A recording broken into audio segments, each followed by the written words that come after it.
നമസ്കാരം പ്രിയ സുഹൃത്തുക്കളെ, ഫോട്ടോഷോപ്പ് ട്യൂട്ടോറിയലിന്റെ മറ്റൊരു അധ്യായത്തിലേക്ക് സ്വാഗതം.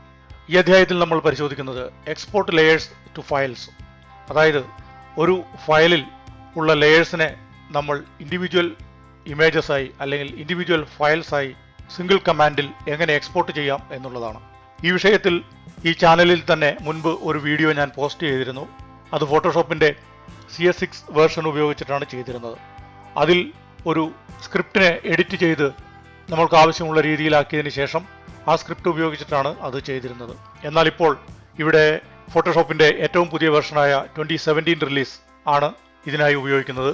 ഇതിൽ വളരെ ഈസിയായി വളരെ എളുപ്പത്തിൽ നമുക്കിത് ചെയ്യാവുന്നതാണ്. ഈ ഫയലിൽ ഇത്രയും ലെയറുകളുണ്ട്.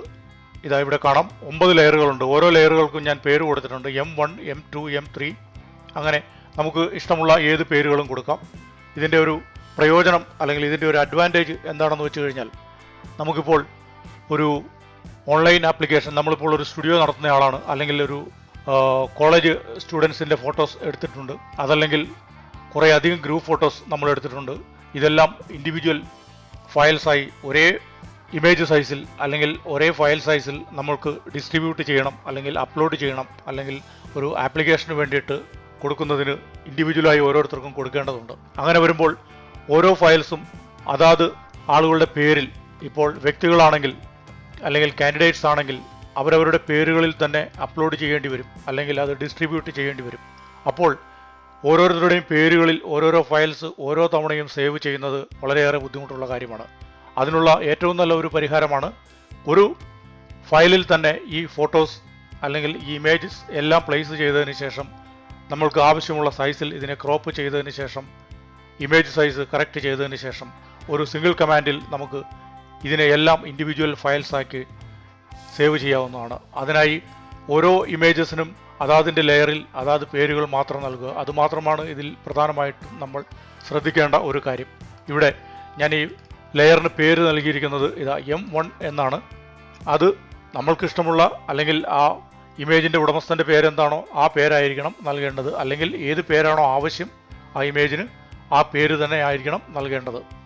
ഇവിടെ ഏത് പേര് വേണമെങ്കിലും നമുക്കങ്ങനെ നൽകാവുന്നതാണ്. ഇത് രണ്ട് രീതിയിലാണ് പ്രധാനമായിട്ടും ചെയ്യുന്നത്. നമുക്ക് ഓരോ ഇമേജസും ഈ ക്യാൻവാസ് സൈസിൻ്റെ അത്രയും തന്നെ വലുപ്പമുള്ള ഇമേജസ് ആണ്. ഇവിടെ നമുക്ക് കാണാം. ഞാൻ ഓരോന്നും ക്ലോസ് ചെയ്ത് നോക്കുകയാണ്. ഓരോന്നും ഈ ക്യാൻവാസ് സൈസിൻ്റെ വലുപ്പത്തിൽ തന്നെയുള്ള ഇമേജസ് ആണ്. ഇനി ഇത് കൂടാതെ മറ്റൊരു തരത്തിലും ഇതിനെ ചെയ്യാവുന്നതാണ്. ഇവിടെ ഞാൻ മറ്റൊരു ഫയൽ സേവ് ചെയ്തിട്ടുണ്ട്. അതിൽ കാണുന്നത് ഓരോ ഇമേജസും ചെറിയ ഇമേജസ് ആണ്. ഇതിപ്പോൾ ലോക്ക് ചെയ്തിരിക്കുകയാണ് ഈ ലെയേഴ്സിനെ. ഇപ്പോൾ അത് ഇൻഡിവിജ്വലായി കഴിഞ്ഞു. ഇങ്ങനെ നമുക്ക് ഇൻഡിവിജ്വലായി പ്ലേസ് ചെയ്തതിന് ശേഷം ഇത് പല സൈസിലുള്ള ഫയൽസ് ആണ്. ഇതിനെ നമ്മൾ എക്സ്പോർട്ട് ചെയ്യുമ്പോൾ നമുക്ക് വേണമെങ്കിൽ ഇതിനെ എല്ലാത്തിനെയും ഒരു കോമൺ സൈസിലേക്ക് കൊണ്ടുവരാവുന്നതാണ്. ആ എക്സ്പോർട്ട് ഓപ്ഷൻസിൽ നമുക്കത് ചെയ്യാവുന്നതാണ്. അതല്ലെങ്കിൽ നമുക്ക് ഇതിൽ കാണുന്നത് പോലെ തന്നെ നമുക്ക് എക്സ്പോർട്ട് ചെയ്യാവുന്നതാണ്. അവിടെ നമുക്ക് ഇതിൻ്റെ ഫയൽ സൈസസ് എല്ലാം ഫിക്സ് ചെയ്യാവുന്നതുമാണ്. ഇത് വളരെ ഈസിയാണ്. ഇനി ഇത് എങ്ങനെയാണ് ചെയ്യുന്നത് എന്ന് നമുക്ക് നോക്കാം. ഇവിടെ ഞാൻ ഇതിലുള്ള എല്ലാ ലെയേഴ്സും ഞാൻ സെലക്ട് ചെയ്യുകയാണ്. ആദ്യത്തെ ലെയർ സെലക്ട് ചെയ്തു. അതിനുശേഷം ഷിഫ്റ്റ് ഉപയോഗിച്ച് ഏറ്റവും താഴെയുള്ള ലെയറിൽ ക്ലിക്ക് ചെയ്തു. അപ്പോൾ എല്ലാ ലെയറുകളും സെലക്ട് ആയിരിക്കുകയാണ്. ഇനി ഞാനിവിടെ റൈറ്റ് ക്ലിക്ക് ചെയ്യുകയാണ്. റൈറ്റ് ക്ലിക്ക് ചെയ്തപ്പോൾ എനിക്ക് പലതരം ഓപ്ഷൻസ് ഇവിടെ കാണുന്നുണ്ട്. പലതരം ആവശ്യങ്ങൾക്ക് വേണ്ടിയുള്ള ഓപ്ഷൻസ് ആണ് അതിൽ ഉള്ളത്. ഇവിടെ ഞാൻ എക്സ്പോർട്ട് ആസ് കൊടുക്കുകയാണ്. Export as. ഇപ്പോൾ ഒരു പുതിയ വിൻഡോ ഇവിടെ ഓപ്പൺ ആയി വന്നിരിക്കുകയാണ്. അതിൽ എന്തെല്ലാം ഓപ്ഷൻസ് ആണ് ഉള്ളത് എന്ന് നമുക്ക് നോക്കാം. ആദ്യത്തെ ലെയർ നമുക്കിവിടെ സെലക്ട്, ഓരോ ലെയറുകളാണ് ഇവിടെ സെലക്ട് ആയിരിക്കുന്നത്. നമുക്ക് സെലക്ട് ചെയ്യാൻ കഴിയുന്നത് ഇവിടെ കാണാം. ഓരോ ലെയറുകളിലും ഉള്ള ഇമേജും അതിൻ്റെ ക്യാൻവാസ് സൈസും അതിൻ്റെ ഇമേജ് സൈസും ആണ് ഇവിടെ നമുക്ക് കാണാനാവുന്നത്. ആദ്യത്തെ ലെയറിലുള്ളത് 400x266 ആണ് ഇതിൻ്റെ ക്യാൻവാസ് സൈസ്. 71.9 KB ആണ് അതിൻ്റെ സൈസ്. ഇവിടെ നമുക്കിതിൻ്റെ സൈസ് ഫിക്സ് ചെയ്യാവുന്നതാണ്. നമുക്ക് ആവശ്യമുള്ള സൈസിലേക്കും ഏത് സൈസിലേക്ക് വേണമെങ്കിൽ ഫിക്സ് ചെയ്യാവുന്നതാണ്.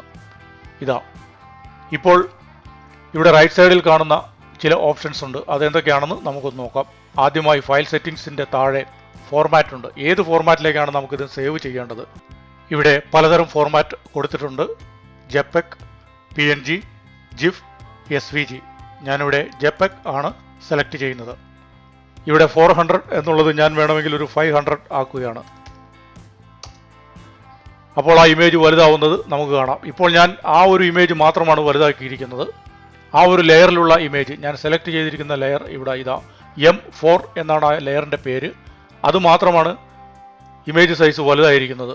500/333 ആണ് അതിൻ്റെ ഇമേജ് സൈസ് വലുതായിരിക്കുന്നത്. ഇപ്പോൾ അത് 100% ആയിരിക്കുകയാണ്. ഞാനത് വീണ്ടും ഒരു 80%, ഇവിടെ താഴെ നമുക്ക് വേണമെങ്കിൽ അതിൻ്റെ പെർസെൻറ്റേജ് മാറ്റാവുന്നതാണ്. ഞാൻ 50% ആക്കുകയാണ്. ഇതാ ഇപ്പോൾ അതിൻ്റെ ക്യാൻവാസ് സൈസ് മാറിയിരിക്കുന്നത് ഇവിടെ കാണുക. 250/167 ആയി മാറിയിരിക്കുന്നു.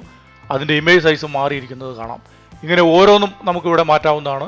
അതല്ലെങ്കിൽ ഇങ്ങനെ ഇവിടെ മൊത്തത്തിൽ സെലക്ട് ചെയ്തതിന് ശേഷം നമ്മൾ ആദ്യം ലെയറുകൾ സെലക്ട് ചെയ്തതുപോലെ തന്നെ ഇവിടെ ഷിഫ്റ്റ് ഉപയോഗിച്ചുകൊണ്ട് ഞാനിതാ എല്ലാം സെലക്ട് ചെയ്തു. അതിനുശേഷം ഇവിടെ ഞാൻ അതിനെ 100% ആക്കുകയാണ്. ഇതാ ഇപ്പോൾ ആ ഇമേജിൻ്റെ ക്യാൻവാസ് സൈസ് എല്ലാം 100% ആയിരിക്കുകയാണ്. അതായത് 500/333 ആയിരിക്കുകയാണ്.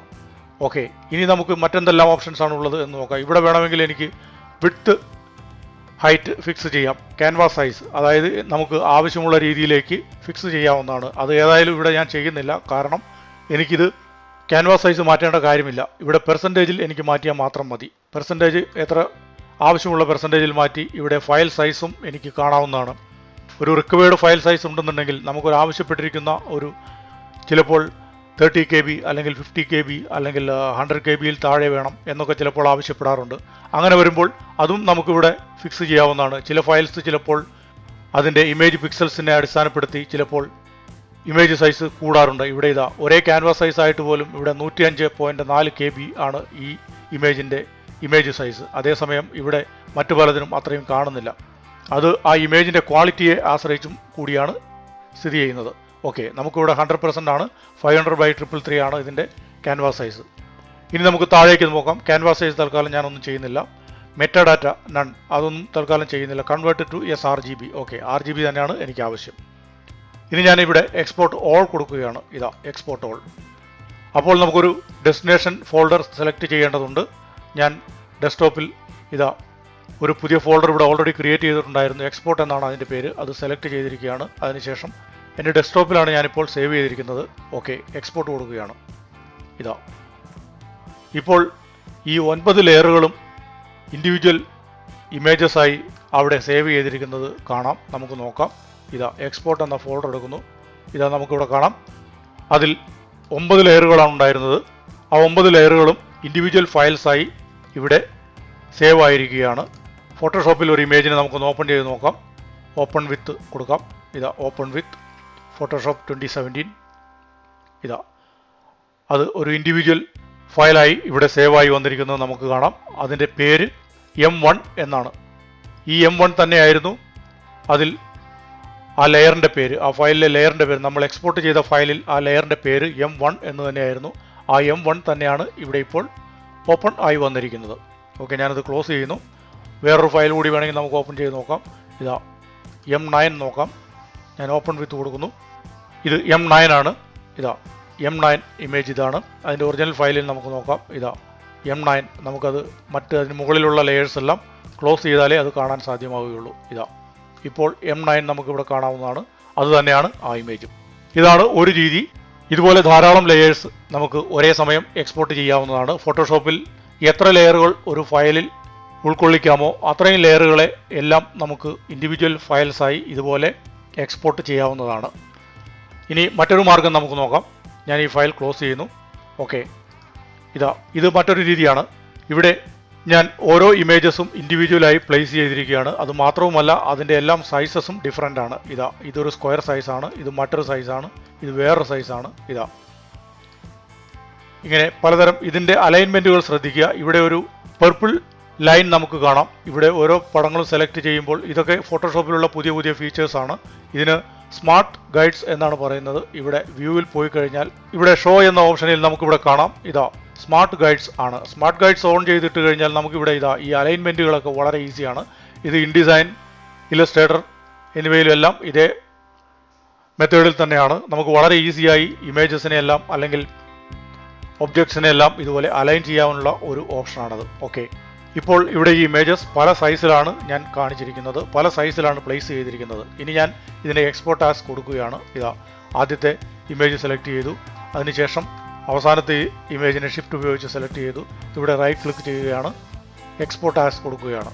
ഇതാ ഇപ്പോൾ നമുക്കിവിടെ ആ ഓരോ ഇമേജസും ഓരോ പീസസ് ഓഫ് ഇമേജസും ഓരോ ലെയറുകളായി നമുക്കിവിടെ കാണാവുന്നതാണ്. ഇപ്പോൾ നമുക്ക് ഇഷ്ടമുള്ള സൈസ് ഓരോ ഇമേജസിനും ഇഷ്ടമുള്ള സൈസ് കൊടുക്കാം. ഇവിടെ 150 ആണ് ഈ ഇമേജ് കിടക്കുന്നത്. ഞാൻ 100% ആക്കുന്നു. ഓക്കെ, അടുത്ത ഒരു ഇമേജിന് ഞാൻ ഇതാ ഇപ്പോൾ 80% ആണ് കിടക്കുന്നത്, അതും ഞാൻ 100% ആക്കുന്നു. ഓക്കെ, ഇനി മറ്റൊരു ഇമേജിന് ഞാൻ ഇതാ അത് ഇപ്പോൾ 150 ആണ് കിടക്കുന്നത്. വേണമെങ്കിൽ അതെനിക്ക് 200 ആക്കാം. പക്ഷേ അപ്പോൾ ശ്രദ്ധിക്കേണ്ട ഒരു കാര്യം, അതിൻ്റെ ഇമേജ് സൈസ് വലുതാവുന്നതനുസരിച്ച് പിക്ചറിൻ്റെ ക്വാളിറ്റിയും മാറുന്നതാണ്, അതിൻ്റെ പിക്സൽ സൈസും വർദ്ധിക്കുന്നതാണ്. അപ്പോൾ കൂടുതൽ പിക്സലേറ്റഡ് ആയി പോകാൻ ചാൻസസ് ഉണ്ട്. അത് വളരെ ശ്രദ്ധിക്കേണ്ട ഒരു കാര്യമാണ്. ഞാനിവിടെ 100% മാത്രമാക്കുന്നു. ഓക്കെ, അതിനുശേഷം ഇതാ എക്സ്പോർട്ട് ഓൾ കൊടുക്കുകയാണ്. എൻ്റെ ഡെസ്ക്ടോപ്പിൽ ഞാനിതാ പുതിയൊരു ഫോൾഡർ ക്രിയേറ്റ് ചെയ്യുന്നു. ഇതാ അവിടെ എക്സ്പോർട്ട് 1 എന്ന് കൊടുക്കുകയാണ്. എക്സ്പോർട്ട് 1. ഓക്കെ, അതിനുശേഷം അത് സെലക്ട് ചെയ്യുന്നു. ഇനി എക്സ്പോർട്ട് കൊടുക്കുകയാണ്. ഇപ്പോൾ എന്താണ് സംഭവിച്ചിരിക്കുന്നത് എന്ന് നമുക്കൊന്ന് നോക്കാം. ഞാനിവിടെ ഇത് മിനിമൈസ് ചെയ്യുന്നു. ഓക്കെ, ഇത് എക്സ്പോർട്ട് എന്ന ആദ്യം നമ്മൾ ചെയ്ത ഫോൾഡറാണ്, അത് മാറ്റുന്നു. അതിനുശേഷം ഇതാ എക്സ്പോർട്ട് 1 എടുക്കുന്നു. ഇതാ ഇവിടെ നമുക്ക് കാണാം ആ 9 ഇമേജസും നമുക്കിവിടെ ഇൻഡിവിജ്വൽ ഇമേജസായി കിട്ടിയിരിക്കുകയാണ്. അതിൻ്റെ പേരുകൾ ഇതാ M1, M2, M3, M4, M5, ഇതാ M9 വരെയുണ്ട്. ഓരോ ഇമേജസും ഇൻഡിവിജ്വൽ ഇമേജസായി ഓരോ ഇൻഡിവിജ്വൽ ഫയൽസായി ഇവിടെ ക്രിയേറ്റ് ചെയ്യപ്പെട്ടിരിക്കുകയാണ്. ഇനി മറ്റൊരു തരം ഇമേജസിനെ നമുക്ക് നോക്കാം. ഇത് ഇൻഫോഗ്രാഫിക്സ് ആണ്. ഒരു വെബ്സൈറ്റിൽ പ്ലേസ് ചെയ്യുന്നതിന് വേണ്ടിയിട്ട് തയ്യാറാക്കിയിരിക്കുന്ന ചില ഗ്രാഫിക്സ് ആണ്. ഇവിടെ ഓരോ സെറ്റ് ഓഫ് ഗ്രാഫിക്സിനും അതിൻ്റെ നമ്പേഴ്സ് കൊടുത്തിട്ടുണ്ട്. 1 2 3 1 2 3 1 2 3 1 2 3 ഇങ്ങനെ 1 2 3 4 സെറ്റ് ഓഫ് ഗ്രാഫിക്സ് ആണ് ഉള്ളത്. അതിനെല്ലാത്തിനും ഇവിടെ പേരുകൾ കൊടുത്തിട്ടുണ്ട്. ഇതാ ലെയേഴ്സിൽ പേരുകൾ കൊടുത്തിട്ടുണ്ട് എല്ലാത്തിനും. ഓക്കെ, ഇനി ഞാൻ എല്ലാ ലെയേഴ്സും ഇതാ ഷിഫ്റ്റ് ഉപയോഗിച്ച് സെലക്ട് ചെയ്യുന്നു. അതിനുശേഷം റൈറ്റ് ക്ലിക്ക് ചെയ്യുന്നു, എക്സ്പോർട്ട് ആസ് കൊടുക്കുന്നു. ഓക്കെ, ഇപ്പോൾ ഇതാ എല്ലാ ലെയേഴ്സും ഇവിടെ നമുക്ക് കാണാം. എനിക്ക് 100% ആണ് ആവശ്യം, JPEG ഫയലാണ് ആവശ്യം. ഓക്കെ, അതെല്ലാം അങ്ങനെ തന്നെയാണ് കിടക്കുന്നത്. ക്യാൻവാസ് സൈസും ഞാൻ മാറ്റുന്നില്ല. ഓക്കെ, ഇനി ഞാൻ ഇവിടെ ഷിഫ്റ്റ് ഉപയോഗിച്ച് എല്ലാ ലെയേഴ്സും സെലക്ട് ചെയ്യുന്നു. അതിനുശേഷം ഇതാ എക്സ്പോർട്ട് ഓൾ കൊടുക്കുന്നു, ഫോൾഡർ ക്രിയേറ്റ് ചെയ്യുന്നു, എക്സ്പോർട്ട് 3 എന്ന് കൊടുക്കുന്നു. ഓക്കെ, ഇപ്പോൾ ഇതാ എക്സ്പോർട്ട് ആയിരിക്കുകയാണ്. ഇനി നമുക്ക് നോക്കാം. ഞാനിവിടെ മിനിമൈസ് ചെയ്തതിന് ശേഷം എക്സ്പോർട്ട് 3 എന്ന ആ ഒരു ഫോൾഡർ ഇതാ ആ എല്ലാ ഇമേജസും ഇൻഡിവിജ്വൽ JPEG ഫയൽസായി നമുക്ക് കിട്ടിയിരിക്കുകയാണ്. ഇതിനി വെബ് ഡിസൈൻ ചെയ്യുന്ന ആ ഡിസൈനർക്ക് വളരെ ഈസിയായി അവിടെ പ്ലേസ് ചെയ്യാവുന്നതാണ്. ഇങ്ങനെയാണ് ഓരോ ലെയേഴ്സിലുമുള്ള അല്ലെങ്കിൽ ഒരു ഫയലിൽ നമ്മൾ ക്രിയേറ്റ് ചെയ്തിട്ടുള്ള ഓരോ ലെയറുകളെയും ഇൻഡിവിജ്വൽ ഫയൽസായി എക്സ്പോർട്ട് ചെയ്യുന്നത്. ഫോട്ടോഷോപ്പ് ട്യൂട്ടോറിയലിൻ്റെ കൂടുതൽ മലയാളത്തിലുള്ള വീഡിയോ ട്യൂട്ടോറിയൽസ് കാണുന്നതിനായി ഈ ചാനൽ സബ്സ്ക്രൈബ് ചെയ്യുക, അഭിപ്രായങ്ങൾ രേഖപ്പെടുത്തുക, ഷെയർ ചെയ്യുക. Thank you for watching.